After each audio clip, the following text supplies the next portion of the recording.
Cheguei para mais um caso e eu sou Gigi Barreto, a sua perita criminal. Antes de falarmos sobre o caso que aterrorizou uma cidade alemã e tem os detalhes da autópsia muito interessantes que levou à resolução, parte da resolução do caso, eu quero te fazer um pedido. Nós estamos aqui nessa nossa comunidade de muito conhecimento e vamos aumentá-la. Mas antes de irmos ao caso, esse caso que aterrorizou uma cidade alemã na época da Primeira Guerra Mundial e tem achados interessantíssimos da medicina legal na autópsia, eu quero te lembrar a curtir esse vídeo, tá? Curte, compartilha. Se não me segue, já segue. E quem segue, o seguinte, eu sei que a plataforma não está entregando. Então já sabe, se já segue, tira para seguir e coloca novamente, tá?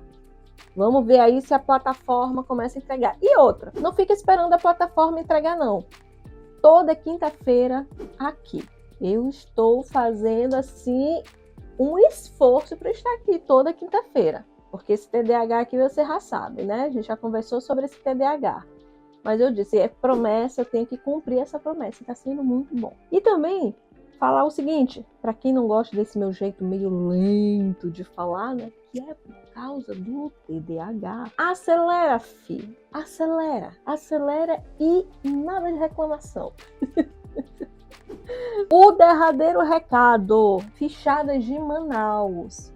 Nós teremos o meu brechó dia 11 de dezembro. Então, você que curte os meus looks lá na outra plataforma, inclusive segue, tá? Em todas as plataformas. Ela, né, bem, começa uma coisa, fala outra. TDAH, gente. O brechó você vai poder me conhecer e será no sindicato dos policiais civis, tá? Então, você já vai conhecer um pouquinho, não do ambiente policial, né? Mas onde a gente se reúne e tudo mais. E vamos poder conversar também. Te aguardo. Vamos ao caso. Esse foi um caso que aterrorizou a cidade de Hanover de 1918 a 1924. Por causa da Primeira Guerra Mundial, a Alemanha, assim como outros países, estava mergulhada na escuridão. Estava mergulhada num profundo sentimento de tristeza, muita pobreza, fome. E foi um período assustador, onde mais de 600 jovens sumiram. Por conta disso, inclusive começaram a alardear, podiam estar vendendo a carne humana desses jovens para consumo. O que eles não sabiam era que o autor desse crime, um dos autores, porque ele teve um cúmplice, opa, já dei spoiler, estava bem abaixo do nariz da polícia. Isso acontece ainda hoje, mas como aconteceu nesse caso, gente, vocês vão se surpreender. Eu estou falando de quem? Eu estou falando de um serial killer, por coincidência, escorpião, tá? Nascido em 25 de outubro de 1979. Para quem acredita em zodíaco aí, em signos, fica ligado aí nas características dele e depois me fala. Mas nós vamos aos aspectos investigativos, a história e as pitadas de perícia. Estamos falando de Friedrich Hartmann. Com certeza eu falei errado o nome dele, mas vocês entenderam. Agora, vamos um pouco a história dele para podermos passar pelas questões investigativas e chegarmos a alguns pontos da perícia. Friedrich, ele era o sexto filho de um casal pobre da Alemanha. A mãe, muito doente, o criava como se fosse uma menina. Isso é importante porque traz alguns aspectos da personalidade e comportamentos de Hartmann. Vamos chamar Friedrich Hartmann de Fritz, porque ele tinha esse codinome, tá? Por conta dessa criação que ele teve por parte da mãe dele, Fritz, ele tinha um comportamento um tanto feminino. Inclusive, anos depois, no seu julgamento, muitos falarão sobre isso. Mas o comportamento dele não era marcado somente por isso, não. Ele tinha características sádicas. Sabe assim, aquele gostinho jeitinho de perturbar o outro, sadismo, ele tinha. Ele amarrava as irmãs, batia nas janelas à noite para assustar a todos, para pensarem que tinha alguém entrando, ou para levantar rumores de criaturas sobrenaturais. Agora, o mais sádico era o que ele fazia com o pai dele. Ele dizia que ia denunciar o pai dele à polícia. Por quê? Porque havia uma suspeita de que o pai dele havia assassinado um colega de trabalho. Preocupante. Aí sim, muito preocupante. Fritz, ele era um aluno considerado até medíocre, não ia bem na escola, foi enviado para a academia militar. Lá obteve até um certo êxito, entretanto, ele teve convulsões e, por questões médicas, voltou. Isso aconteceu em 1898, e é onde começam, pelo menos que se sabe, alguns delitos e crimes, ainda não os mais sérios, mas já com teor de periculosidade. Ele começou a trabalhar em uma fábrica de charutos. E durante esse tempo ele foi preso por molestar crianças. E aí nós vamos ver ao longo da história dele uma ascensão, uma evolução dos crimes. Então ele começa molestando crianças. Posteriormente ele vai passar para crimes sexuais em série. E posteriormente assassinatos em série. Nessa fase inicial, em 1898, ele foi preso. Entretanto, ele não foi condenado porque ele foi julgado incapaz. Ele foi enviado para uma instituição mental, mas não durou muito não. Ficou lá apenas 6 meses porque ele fugiu. E de lá ele foi para a Suíça.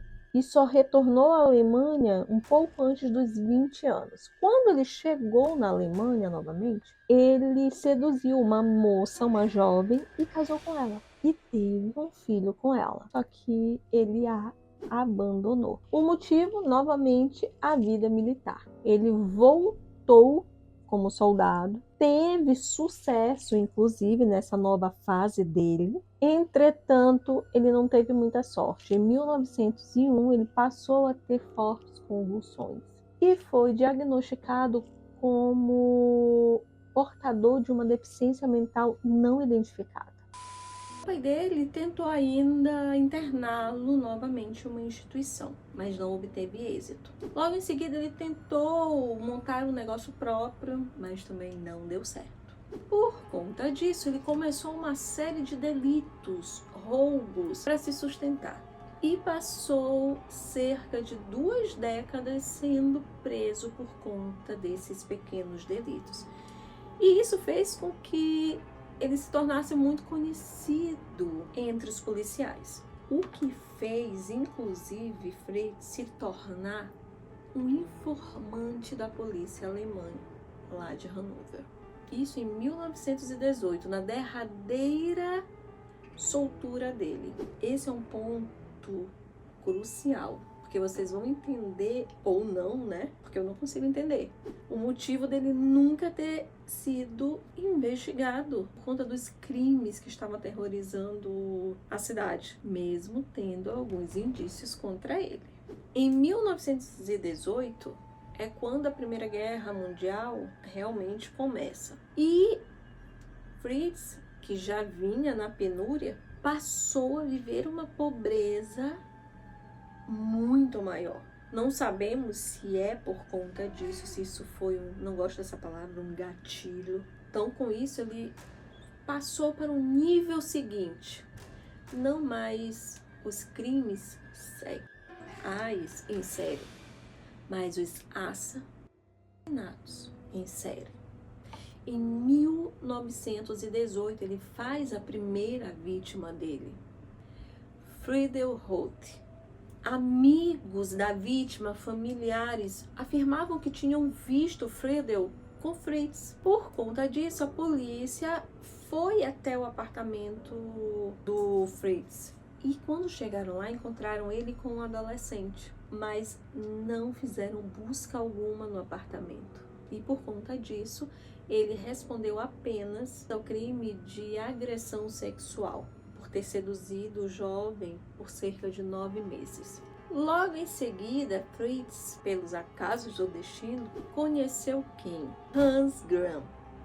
E eles se conheceram na estação de Hanover. Eles se tornariam amigos, amantes e cúmplices. Depois de um certo tempo de amizade, início de um relacionamento, eles resolveram morar juntos e alugaram um apartamento numa área considerada mal assombrada de Hanover. Segundo os relatos deles, Hans Gram se tornou cúmplice de Fritz por acaso, quando ele chegou inesperadamente no apartamento e Fritz estava com a sua segunda vítima. Esse sim denominado chamado Fritz Frank, de 17 anos. Segundo o relato dos dois, nos 9 meses seguintes foram cerca de 12 vítimas. Todos eles tinham o mesmo padrão. Palavras do Harman.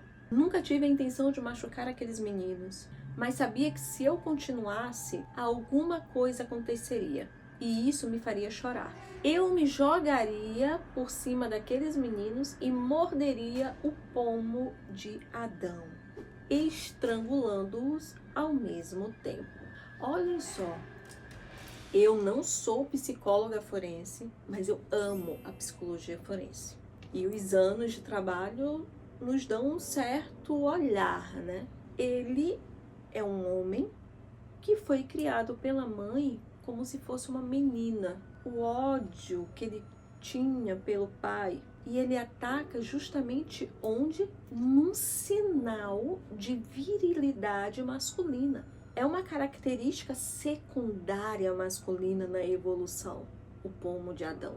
É justamente o responsável pela mudança da voz do sexo masculino. Mas não para aí não, tá? O padrão dele.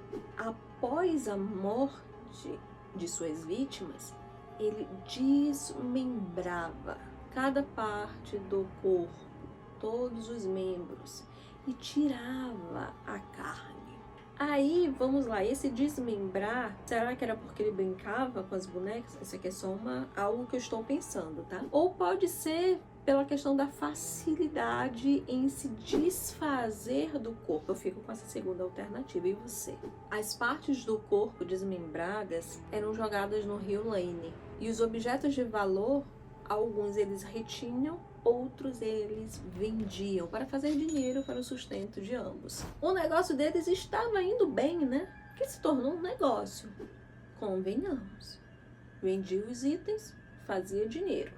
Então era algo que retroalimentava, né? Claro que tem o desejo de matar e tem um pouco do crime por ganância. Então é uma coisa alimentando o outro. Mas como eu disse, o negócio ia bem se não fosse o imprevisível. Sempre tem um imprevisível, aquilo pelo qual ninguém pode contar, ninguém pode prever e ninguém pode controlar: o acaso. Em 17 de maio de 1924, crianças estavam brincando de jogar bola ali nas margens do rio Lane. Brincavam à beira de um rio, perto de um castelo, o castelo de Herrenhus, e encontraram o quê? Um crânio humano. E no dia 29 de maio do mesmo ano, alguns dias depois, somente outro crânio apareceu. Óbvio que isso leva a cidade, imagine isso há tantos anos atrás, deixa qualquer cidade empolvorosa. Até porque no dia 13 de junho, mais 2 crânios aparecem. E aí vem a autópsia, a medicina legal, que eu chamo de mãe da perícia, né? Ela que está presente aí já há tanto tempo atrás. E a autópsia realizada pelos médicos mostrou que os jovens, que as vítimas, elas tinham em torno de 18 a 20 anos, eram jovens. E todos tiveram a mesma forma de separação do crânio do torso. a partir de um instrumento pontiagudo. E esse mesmo instrumento foi utilizado para retirar a carne dos ossos, separar. Alguns desses ossos, né, inclusive, por conta até da temperatura, continham ainda as lesões nos ossos com características de recenticidade, mas nós sabemos que é por conta da temperatura. Por conta desses achados, no domingo de Pentecostes de 1924, domingo de Pentecostes, né? Olhem só, sempre, né, tem algo atrelado à religião para grandes movimentos nessa época. A população da cidade se reuniu para fazer uma varredura nos rios da cidade. Todos estavam preocupados, por quê? Porque todos falavam em um possível lobisomem ou vampiro por conta da mordida no pomo do Adão, ou ainda açougueiro de Hanover. Então todos estavam temerosos. Não é à toa, né? Não é por menos. Chegou ao ponto deles represarem o rio Lene para poderem ver o que se encontrava lá. E o achado foi chocante, bizarro. Mais de 500 ossos. Depois ficou provado que a maior parte desses ossos, eles configuravam o esqueleto de 22 vítimas, sendo um terço dessas vítimas entre 15 e 20 anos. Depois de tantos crânios de jovens, a polícia começou a suspeitar de quem? De Harman. Por conta de quê? Por conta dos crimes sexuais em série dele. Até que enfim, né? Até que enfim a polícia alemã resolveu ir para uma hipótese investigativa que estava assim, debaixo do nariz deles. Mas eles precisavam de quê? De provas. E ainda não tinham. Até que Harman cometeu um vacilo, o que ficou considerado como a sua queda. E foi assim, um momento que ele teve um lampejo moral, vamos dizer assim. A sua derradeira vítima, né, o que seria a sua derradeira vítima, Karl Fromm, ele foi seduzido na estação de Hanover, ficou em cativeiro por dias, mas o Harman, ele teve esse lampejo de moralidade e o liberou. Só que Harman não sabia que a polícia já estava na cola dele, investigando silenciosamente. E com a soltura da sua vítima, o que a vítima fez? Obviamente que tem que ser feito, procurou a polícia. Com essa denúncia, a polícia alemã invade o apartamento de Harman e Hans Grahn, né? E realizam uma revista minuciosa. E o que os policiais encontram? Além de manchas e manchas nas paredes do apartamento, principalmente ao lado da cama onde acontecia o desmembramento das vítimas, eles encontram diversos objetos das vítimas. Então, aqui são provas, não são indícios, são objetos, roupas, itens que eram das vítimas, que não tinha como estar. De um, até poderia ser, mas de todas as vítimas, junto com Harman e Hans Grahn, não são apenas indícios. Aí já se considera-se como evidências. Por conta disso, Harman, ele é preso. E aí ele confessa, ele afirma que foram mais de 70 vítimas. Entretanto, a polícia alemã reconhece apenas de 24 a 27 vítimas. Com a sua prisão, Harman decide colaborar com a polícia e leva a locais onde estão outras partes do corpo que não tinham sido encontradas. O julgamento de Harman começou em 4 de dezembro de 1924. E a população ela ficou chocada quando descobriu que Harman era informante da polícia. E por que ele não tinha sido investigado, mesmo tendo sido visto com várias das vítimas desaparecidas? Vai entender, né? O julgamento de Harman durou 2 semanas e contou com mais de 200 testemunhas. E ele foi executado, mas não antes de dar as suas derradeiras palavras: "Eu me arrependo, mas não temo a morte." Os restos mortais das vítimas foram enterrados todos juntos em uma sepultura no cemitério local. Foi construído um grande memorial em granito. A cabeça de Harmon foi preservada para estudos científicos e estava sendo mantido na Escola de Medicina de Göttingen até 2014. E depois disso, o cérebro dele foi cremado. O cúmplice Hans Gram, ele foi condenado à morte também. Entretanto, antes da sua execução, foi descoberta uma carta escrita por Harmon inocentando o amante. Por conta disso, ele foi inocentado de diversos crimes, teve a sua pena reduzida, cumpriu apenas 12 anos de prisão. Ele continuou a viver em Hanover e ele morreu de causas naturais em 1975. Agora aqui vale salientar, muitas pessoas declararam que o Harmon, ele tinha feições fora de suspeição. Era um indivíduo não suspeito por conta da fisionomia que ele tinha. Sempre uma fisionomia mais feminina. Aí vem a pergunta, será que por isso que a polícia não investigou desde o início, não associou o Harmon aos crimes? Então eles falavam que o Harmon, ele tinha um comportamento realmente até de sedução muito típico das mulheres.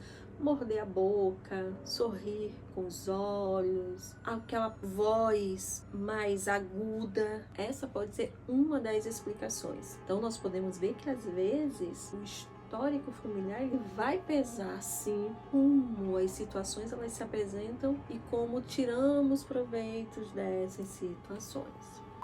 E esse foi o caso de hoje. Espero que tenham gostado, que tenham aprendido, principalmente não confiar em caras boazinhas, porque como dizia minha avó, quem vê cara não vê coração. Leva esse aprendizado pra vida. Te aguardo no próximo vídeo. Até lá! Então, para continuar e se manter vivinho, já maratona os nossos vídeos, os vídeos que tem aqui no canal. Tem a playlist Olhar Pericial, tem os de casos sobrenaturais, os casos famosos. Você vai aprender muito. E eu te aguardo no próximo vídeo. Até lá!